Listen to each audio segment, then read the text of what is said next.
Code of Civil Procedure that is applicable in India. Now, what is partition basically? We all know what is the meaning of dictionary word partition. Partition is a division of rights of a parties, maybe a title of a parties, who are co-owners. Now, in these circumstances, let us take a small instance. Well, if if 4 persons are owning one house, let us presume that they are the co-owners and they had purchased the house jointly. They were initially living together, enjoying the property jointly. But now there is a dispute between them where they see that now they don't want to live together. They have to be separated. What remedies do they have under the law?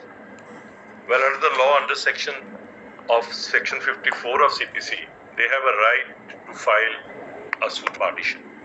And then there are various other sections like Order 20 Rule 80, which goes with partition. Now there is a question. This is a house which is to be partitioned. First of all, a suit for partition would be filed either by metes and bounds or by separate possession. Now, what is metes and bounds? Well, you have to give 4 different shares in a house which is jointly owned by all 4 of them. Like I was taking an instance that, well, it is a house which is jointly owned by 4 people. And if the house has to be partitioned by metes and bounds, it has to be into 4 different shares and everybody enjoying their share exclusively. Now, in a suit for partition where one of the persons who wants to separate himself from other 3, he files a suit for separate possession by way of metes and bounds or separate possession simply. Now, once he files a suit, there are some ingredients which are to be mentioned. One basic ingredient is that he does not want to live jointly anymore. Or secondly, the situation is such that he cannot live jointly anymore. Now, once he files a suit for partition, notice would be issued to the other parties. Their written statements would be taken. If there is no slight dispute between all 4 of them, court can pass a preliminary decree there and then.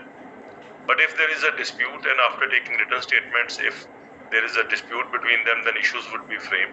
Ultimately, evidence would be led and then the court will decide as to what is the extent of share of each of the parties who were the co-owners there. And what type of partition that would be decided in a final decree. A preliminary decree would be passed by the court, which would deal with an aspect as to what is the exact share of every so-called co-owner in that property. Once that decree has been passed, which is a preliminary one determining the share of the parties, then any one of them, mind it, when I use any one of them, even if one of the persons had filed it as a plaintiff and the determination of shares is made of all the parties, that is plaintiff and defendants, then any one of them, both plaintiff and defendants, can file a suit for final partition. And once the final partition is filed, the court will determine firstly by examining a commission or with the help of a collector as to whether the property is partitionable. When I mean partitionable, suppose there is a house which is basically having dimensions of 10 or 20 feet into, let us say, 50 feet. And that house is to be partitioned amongst 4 owners. It would not be humanly possible to partition the house because it will become only lanes and nobody would be able to enjoy the property. So first determination by the court would be whether this property is partitionable. Once it has been held it is partitionable, the court will appoint a local commissioner and see how it can be partitioned. If it can be partitioned, then the divisions would be made accordingly and the shares would be given to everybody. But if it is not partitionable, then in those circumstances, the court will go in for further procedure as per Partition Act or would sell off the property ultimately. Now, there would be a right to one of the persons to purchase the property at a market value. And one of the persons means all those 4 co-owners, any one of them can purchase the property. So he gives off the share to others and enjoys the property himself. But if none of them is ready to pay, then ultimately the property would be auctioned, and the auction would be by a court auctioneer or otherwise.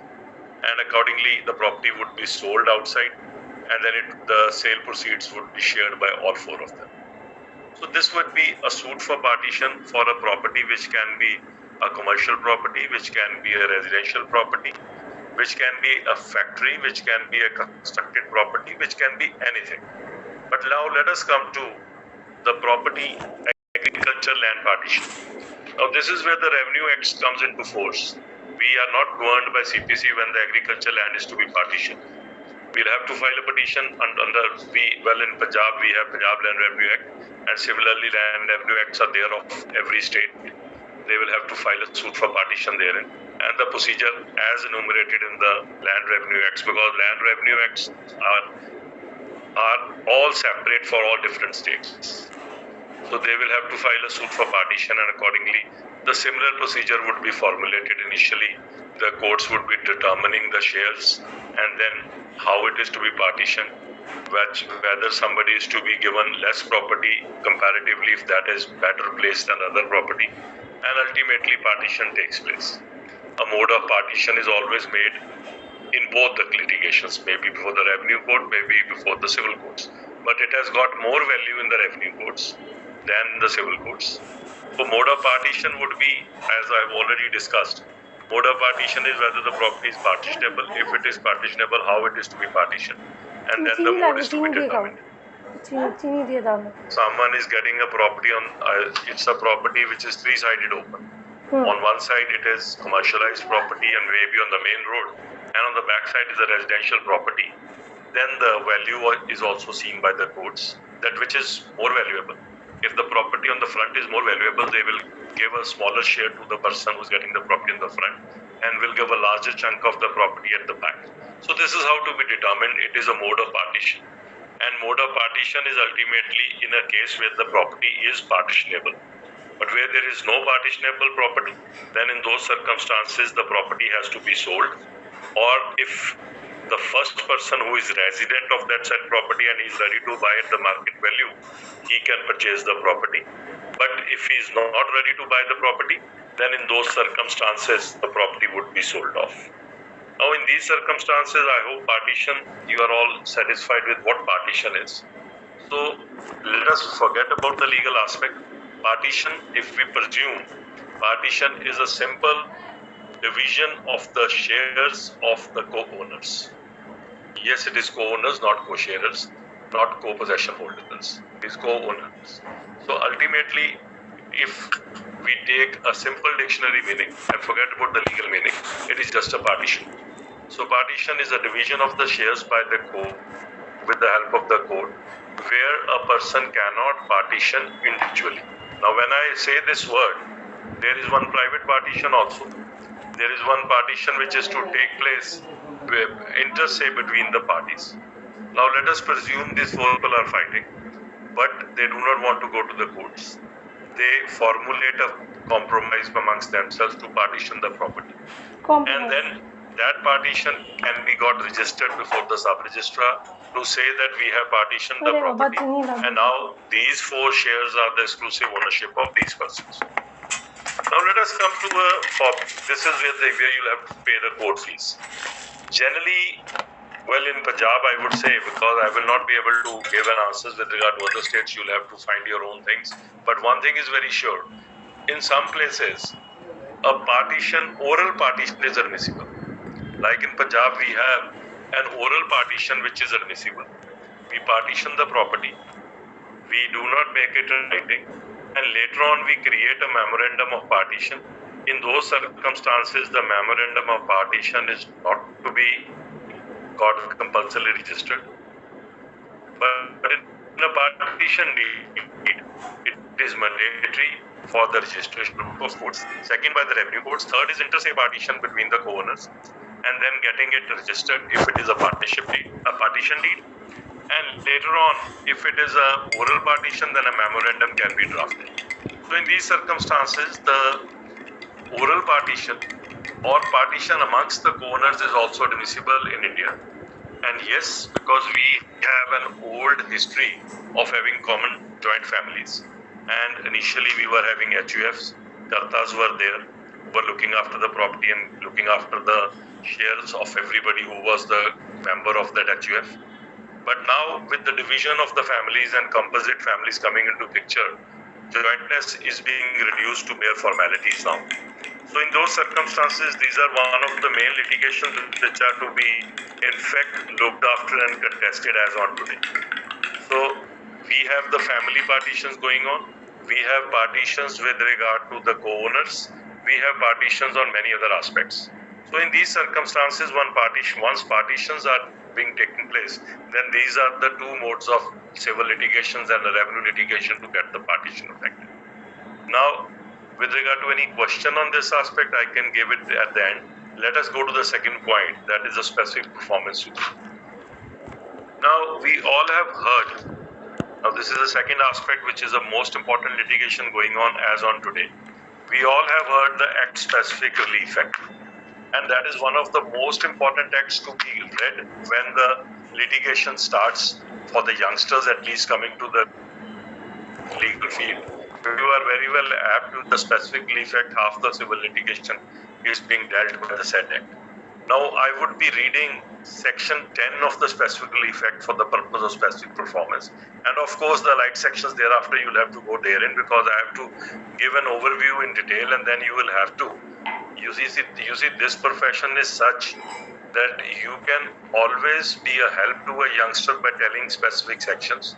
But the youngster or any advocate, I would say, even at an age of mine or maybe senior to them, everybody has to go through the books, read it in and out every day, and then reach to a conclusion and give your own viewpoint to the words being used in the legislation.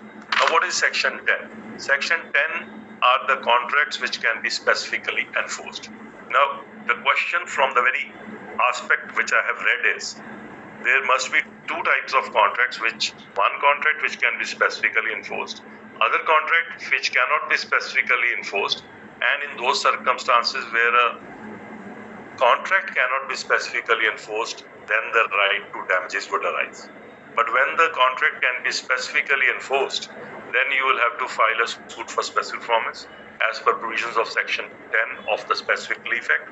I would be reading that section for all of you, and then we'll be dealing with what type of litigation and how it goes. Section 10, the chapter is contracts which can be specifically enforced. Cases in which specific performance of contract enforceable. Except as otherwise provided in this chapter, the specific performance of any contract may, in the discretion of the court, be enforced, when there exists no standard for ascertaining the actual damage caused by the non-performance of the act agreed to be done. So the first aspect, any contract can be specifically enforced if there is no standard for ascertaining the actual damage caused by the non-performance of the act agreed to be done. When the act agreed to be done is such that compensation in money for its non-performance would not afford adequate relief. Now, second aspect is that once let us presume an instance. I have gone in for an agreement to sell with regard to a property with one of the other parties, and the other party backs out of the same after receiving an earnest money. Now, in these circumstances, such an act can be specifically enforced, because in these circumstances, compensation will not be an adequate relief to the other party, because I have, with an idea to purchase the property, I have paid the earnest money. And if the defendant or the other party backs out of it, I have a right to specific performance. Now, let us come to a case where a person has been hired as a manager, and ultimately there is a contract that the person who has hired him, that is the company who has hired him, they have a right to do good or do away with his services after giving 2 months notice. Now, the company gives him a 2 months notice and does away with his services. In those circumstances,